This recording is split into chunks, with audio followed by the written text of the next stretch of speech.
আজকে আমাদের নড়াইলের একটা বিখ্যাত সেতু যেটা এতদিন যাবৎ ফ্যাসিস্টের নামে নামকরণ ছিল, যেটা হচ্ছে আপনার শেখ রাসেল সেতু ছিল।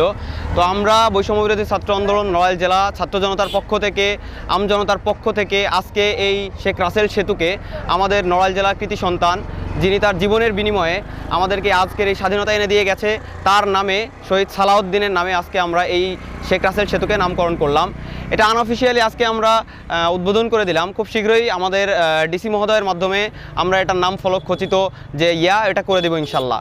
আমার বৈষম্য বিরোধী ছাত্র আন্দোলন নড়াইল জেলার যে কয়জন সদস্য আছে তাদের সহ আমার এবং আমাদের যারা সহযোগী আছে, তাদের বন্ধু বান্ধব আত্মীয় স্বজন সহ যারা আছি আমরা, আমাদের কোনো পরিবার আত্মীয় স্বজন বা আমাদের বসত বাড়িতে যদি কোনো রকম কোনো আগুন লাগে বা কোনো রকম কোনো কেউ হয়রানির শিকার হয়, আহত হয়, তাহলে এর জবাব আমরা ইনশাল্লাহ শক্ত হাতে দিব।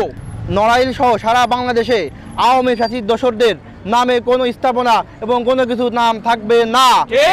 এবং এই আরও একটি সতর্ক করতে দিতে চাই, যারা আমাদের বৈষম্য ছাত্র আন্দোলন সহ ছাত্রদেরকে বিভিন্নভাবে উস্কান এবং বিভিন্নভাবে হুমকি দিয়ে যাচ্ছে এবং আমাদের স্থাপনার উপর আঘাত আনছে, তাদেরকে প্রশাসনের মাধ্যমে সতর্ক করে দিতে চাই। তারা যদি সতর্ক না হয়, তাদেরকে বৈষম্য ছাত্র আন্দোলন সহ ছাত্র জনতার মাধ্যমে দাঁত ভাঙা জবাব দেওয়া হবে।